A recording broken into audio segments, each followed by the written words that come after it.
اسلام کے اندر اس کا کوئی تصور نہیں ہے، صحابہ سے اس کا ثبوت نہیں ملتا، تبع تابعین سے اس کا ثبوت نہیں ملتا، اور یہاں تک کہ اس کا ثبوت کہاں سے ملتا ہے آپ کو؟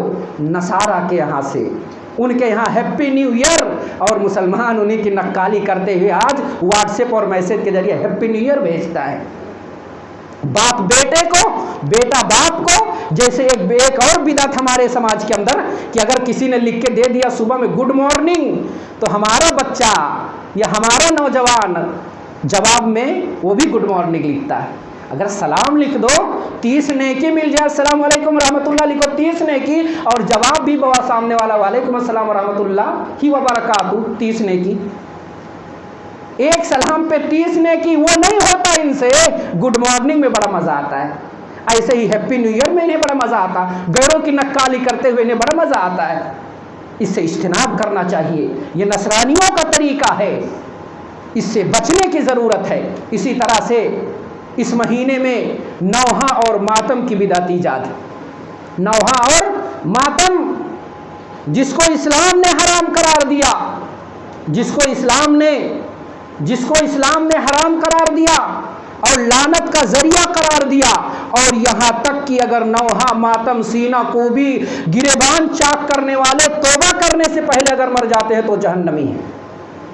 آئیے اس کے حرمت کی سب سے پہلی دلیل بخاری کے حوالے سے لے لیتے ہیں کہ ان عبداللہ رضی اللہ عنہ ان رسول اللہ صلی اللہ علیہ وسلم قال لیس منا من لطم الخدود وشق الجیوب ودعا بدعوى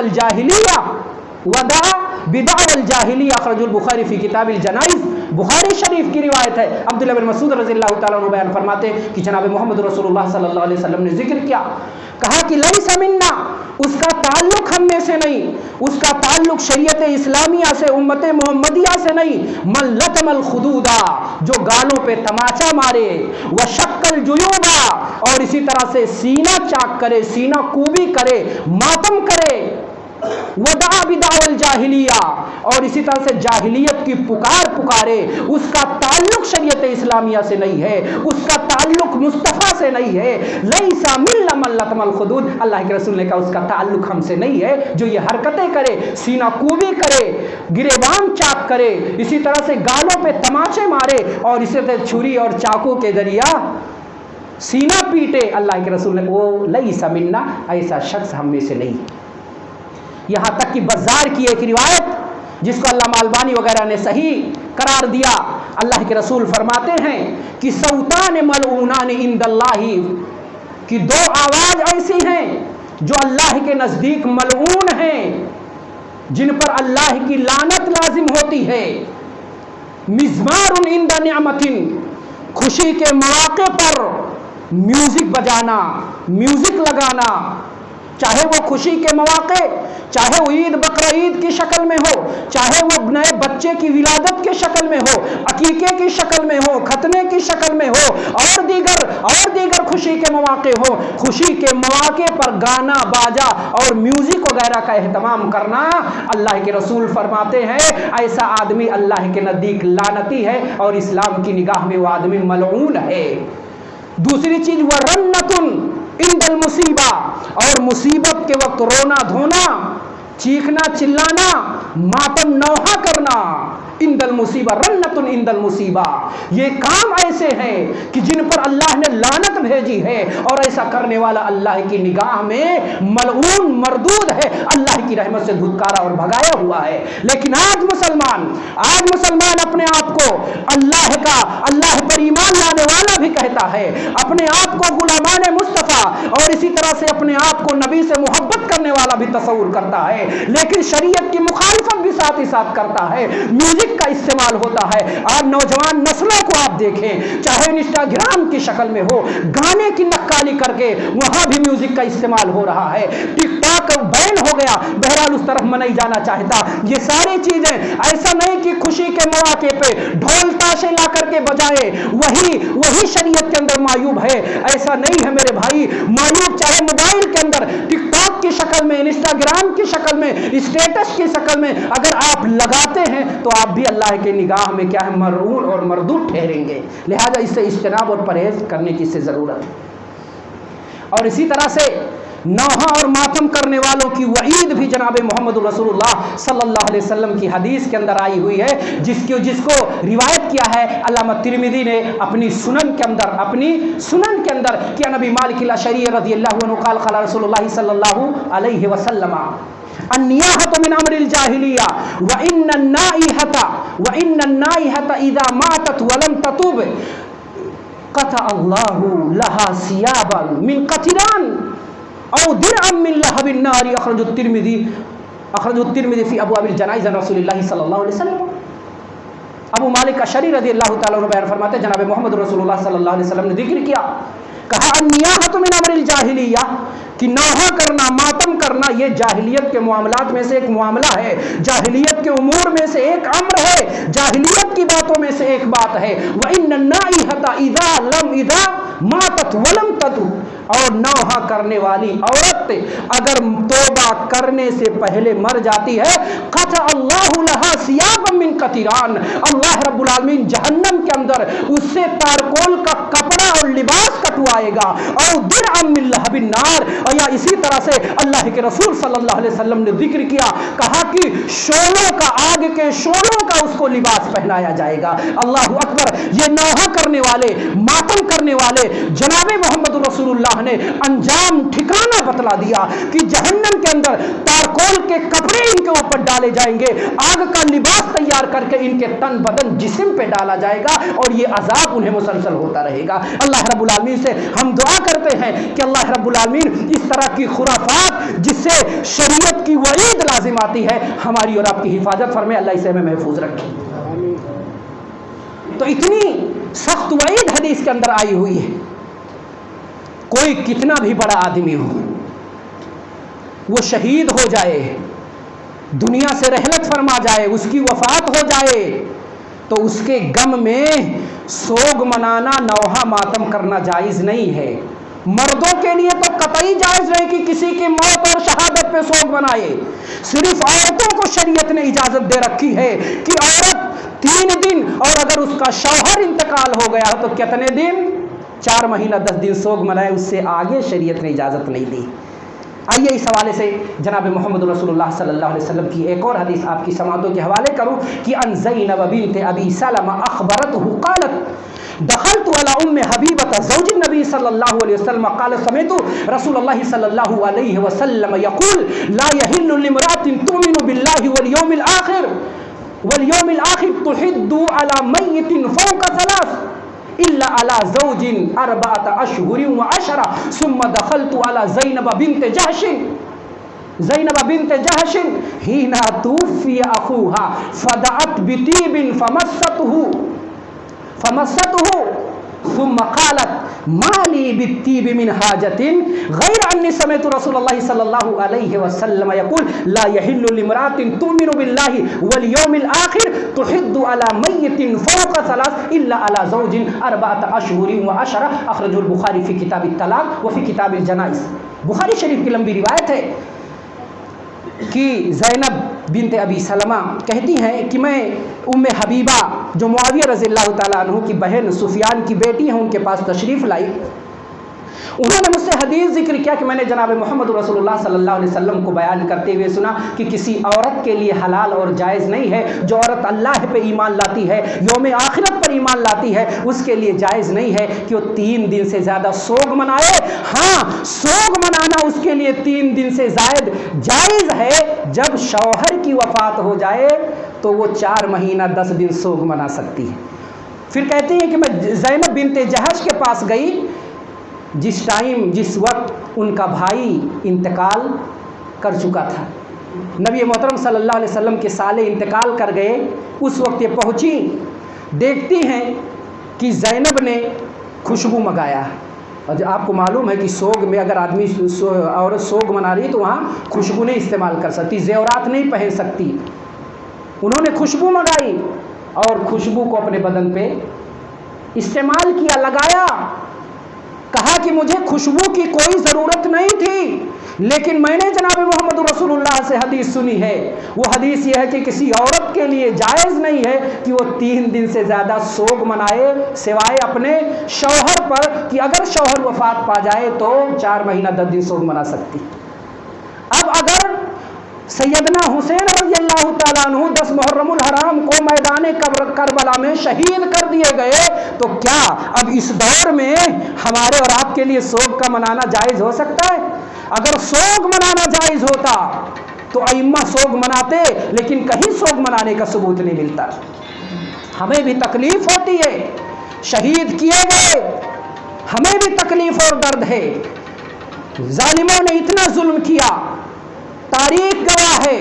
میں اس پہ نہیں جانا چاہتا کہ اس کے اندر یزید شامل تھا یا یزید شامل نہیں تھا، ابن زیاد کا ماجرا تھا یا نہیں تھا، میں اس لائق ہی نہیں سمجھتا کہ ان کا تذکرہ کروں، ورنہ مدح کے قصیدے گڑھنے والے ہزاروں کی تعداد میں ہزاروں پیج پہ کتابیں لکھ بیٹھتے ہیں جس سے کوئی حاصل ہونے والا نہیں۔ معاملے کو اللہ کے سپرد کر دے، تلک امت قد خلت لہا ما کسبت، جو کمائے ہوں گے اللہ کے انہیں بھرنا پڑے گا، حساب دینا پڑے گا۔ اگر یزید اس کے اندر شامل تھا تو یزید مسئول ہوگا اللہ رب العالمین کے بارگاہ میں، اور اگر وہ مسئول اگر اس نے نہیں کیا ہے تو اللہ اس کا حساب لے گا، اللہ کے پاس وہ جواب دے گا کہ میں نے کیا یا نہیں کیا۔ ہم اس پہ چلا کر کے، ہم اس کے مدح میں قصیدے گا کر کے، ہم اس کے مذمت میں جو ہے لان اور تان کے پل باندھ کر کے کیا حاصل ہونے والا اس سے؟ ہمیں بھی درد ہے، لیکن درد کا یہ مطلب نہیں کہ ہم نوحہ کرے، ماتم کرے، سینہ کوبی کرے، شریعت کی خلاف ورزی کرے۔ محرم کا مہینہ ہے، احترام کیجئے، تقدس کو پامال مت کیجئے، اللہ کے رسول کی تعلیمات پر عمل کیجئے جو کرنے کا جناب محمد رسول اللہ صلی اللہ علیہ وسلم نے حکم دیا۔ اسی طرح سے اس مہینے میں صحابہ کو گالیاں دی جاتی ہیں، صحابہ کو گالیاں دی جاتی ہے، حالانکہ انہیں نہیں پتا کہ اللہ کے رسول صلی اللہ علیہ وسلم نے اپنے صحابہ کے بارے میں ذکر کیا تھا، کہا تھا کہ من سبا صحابی، جس نے میرے صحابہ کو گالی دی، میرے صحابہ کو برا کہا، فعلیہ لعنت اللہ والملائکۃ والناس اجمعین، اس پر اللہ کی لعنت ہو، اسی طرح سے اس پر فرشتوں کی لعنت ہو، اور سارے لوگوں کی وجہ سے شخص پہ لعنت ہو جو میرے صحابہ کو گالی دے۔ جناب محمد رسول اللہ صلی اللہ علیہ وسلم نے یہ بھی ذکر کر دیا تھا، لا تسبوا صحابی لا تسبوا صحابی فوالذی نفسی بیدہ لو ان احدکم انفق مثل احد ذهبا ما بلغ مد احدهم ولا نصیفا۔ صحابہ کا مقام اللہ کے رسول نے بتا دیا، کہا میرے صحابہ کو برا نہیں کہنا، میرے صحابہ کو لام تان اور تنقید کے خراب پہ نہیں رکھنا۔ اللہ کی قسم جس کے ہاتھ میں محمد کی جان ہے، تم میں کا کوئی آدمی احد پہاڑ کے برابر سونا خرچ کر کے، صحابہ نے جو ایک چھٹاک ایک پوا اللہ کے راستے میں خرچ کیا ہے، اور اس چھٹاک اور پوے کو خرچ کرنے پہ جو اللہ نے انہیں ثواب دیا ہے، تم احد پہاڑ کے برابر سونا اور چاندی اللہ کے راستے میں خرچہ کر دو، صدقات و خیرات کر دو، اتنا ثواب نہیں پا سکتے جو صحابہ ایک مد ایک چھٹاک خرچ کر کے ثواب اللہ کے حاصل کر لیے۔ اور ایک کہاوت ہے کہ سورج پہ اگر انسان تھوکنے کی کوشش کرے گا، تھوک اس کے اوپر ہی گرے گا۔ صحابہ کو اگر گالیاں دو گے، انجام تمہیں ہی بھگتنا ہے، کیونکہ صحابہ کی جماعت یہ اللہ رب العالمین نے انہیں سے عادل قرار دیا، صحابہ کو عادل قرار دیا۔ اللہ کے رسول نے جنت کی بشارت دی۔ ابو بکر رضی اللہ تعالیٰ عنہ پہ کیچڑ اچھالا جاتا ہے، اللہ کے رسول نے جنت کی بشارت دی۔ کہا ابو ہریرہ جنت کے کہا ابو بکر جنت کے 8 دروازے تمہارے استقبال کے لیے کھول دیے جائیں گے۔ عمر کی بات کرتے، کیا شہادت صرف شہادت حسین ہی؟ کیا اس سے پہلے بے دردی کے ساتھ لوگ نہیں شہید کیے گئے؟ سیدنا عمر فاروق مصلی پہ فجر کی نماز پڑھا رہے ہوتے ہیں، ابو لولو فیروز نامی آدمی آ کر کے مصلی پہ 7 مرتبہ خنجر سے وار کرتا ہے، سیدنا عمر فاروق اسی وار سے شہید ہوتے ہیں، نماز پڑھا رہے ہوتے ہیں۔ اس دشمن نے 1 مرتبہ خنجر سے وار کیا، حضرت عمر نماز پڑھا رہے ہیں، دوسری بار وار کیا، عمر نماز پڑھا رہے ہیں، تیسری بار، چوتھی بار، 5ویں، 6ویں 7 مرتبہ خنجر سے وار کیا۔ آخری خنجر سے جو اس نے وار کیا، پیچھے سے گھونپا، پیچھے سے اس نے زخم دیا، اور آگے ناف کے نیچے سے خنجر کا آگے کا حصہ نکل۔ حضرت عمر رضی اللہ تعالیٰ عنہ بیٹھ جاتے، ایک صحابی بڑھ کر کے نماز پڑھاتے. کیا تمہیں عثمان کی شہادت نہیں یاد آتی؟ کیا عثمان بے دردی کے ساتھ نہیں شہید کیے گئے؟ کھانا پانی بند کر دیا گیا، 40 دن تک ان کے گھر کو گھیر لیا گیا، 40 دن تک وہ اپنے گھر میں محصور رہے. یہاں تک کہ ازواج مطہرات میں سے کسی نے سوچا کہ میں نبی کی بیوی ہوں، جاؤں، عثمان پیاسے ہوں گے، عثمان بھوکے ہوں گے، عثمان کو کچھ کھانے پینے کے لیے دے دوں. ظالموں نے نبی کی بیوی کو بھی نہیں چھوڑا. جس اونٹنی سے سوار ہو کر کے گئی تھی، اونٹنی پر اتنا تیز وار کیا کہ اونٹنی کا جو قدم اور جو اس کا پاؤں تھا کٹ کر کے زمین پہ گر گیا. قریب تھا کہ ام المومنین زخمی ہو جاتی، لیکن انہوں نے اپنے آپ کو سنبھال لیا. عثمان کی شہادت نہیں یاد؟ سیدنا علی کو کوفہ کی سرزمین میں ظالموں نے ذبح کر دیا. فجر کی نماز پڑھانے آ رہے تھے، عبد الرحمن ابن ملجم نے ذبح کر دیا. سازش کے تحت نماز پڑھانے کے لیے آ رہے تھے، راستے میں انہیں ذبح کیا. جب پتہ چلا حضرت حسن رضی اللہ تعالیٰ عنہ کو اونٹ لے کر کے جاتے ہیں تاکہ اپنے والد محترم کو لاؤں کوفہ سے اور مدینہ کے اندر دفن کر دوں. راستے میں لے کر کے آتے ہیں، چند چوروں سے ملاقات ہوتی ہے. چوروں نے صندوق کو چھین لیا. علی کی لاش کہاں گئی؟ علی کہاں مدفون ہے؟ تاریخ اس سے خاموش ہے. تاریخ اس سے خاموش ہے. اور یہاں تک کہ ناسبیت کا دبدبہ تھا. بعض مورخین کہتے ہیں جس قصر کے اندر، جس محل کے اندر سیدنا علی تھے، اسی محل کے اندر ان کو دفنا دیا گیا. اور کئی قبریں کھودی گئیں تاکہ ناسبی جو حضرت علی سے بغض اور عناد رکھتے تھے، انہیں پتہ چل جائے گا تو یہ لوگ لاش کو نکال کر کے ممکن ہے بے حرمتی کرے. اس لیے کئی قبریں کھودی گئی، اس میں سے ایک کے اندر دفنا کر کے ساری قبروں کو ڈھک دیا گیا تاکہ پتہ نہ چلے کہ کس قبر کے اندر علی رضی اللہ تعالیٰ عنہ کس قبر میں مدفون. یہ اور آج جانے میں یہ عمدن ہم لوگ جو کرتے ہیں، سبیلیں لگاتے ہیں. ہمارا نوجوان بھی جاتا ہے، خدمت خلق کر لوں، ہیلپ کر دوں، پیاسا ہے پانی پلا دوں، زخمی ہے ایمبولینس میں لاد کر کے ہاسپٹل پہنچا دوں. ناسبیوں نے کیا کیا تھا؟ ناسبیوں نے، ابن تیمیہ رحمہ اللہ ذکر کرتے ہیں، ناسبیوں نے جو علی سے بغض رکھتے تھے، وہ حسین کی شہادت کی خوشی میں انہوں نے کیا کیا تھا؟ مٹھائیاں تقسیم کی تھی، کھچڑے بنے تھے، کھانے اور پینے کا بہت اہتمام ہوا تھا.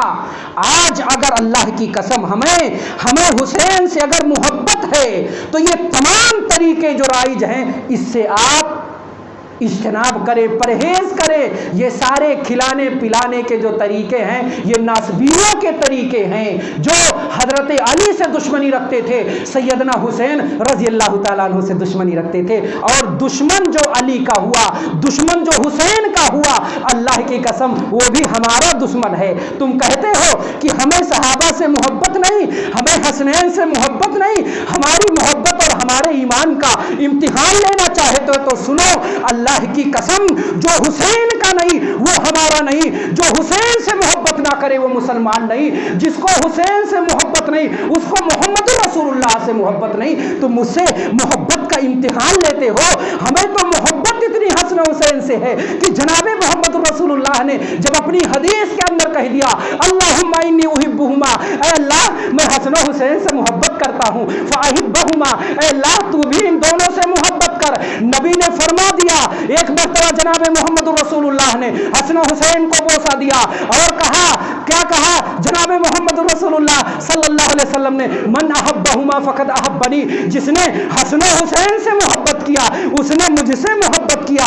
جس نے حسن و حسین سے بغض رکھی، جس نے مجھ سے بھی اس نے بغض رکھی. یہ جناب محمد رسول اللہ کی حدیث ہے. یہ ہمارا ایمان ہے کہ جو حسین کا نہیں وہ ہمارا نہیں. جو حسین سے محبت نہ کرے اس کا ایمان سلامت نہیں، اس کا ایمان باقی نہیں. جناب محمد رسول اللہ صلی اللہ علیہ وسلم نے سیدنا حسن کو کیا کہا، سیدنا حسین کے بارے میں کیا فرمایا؟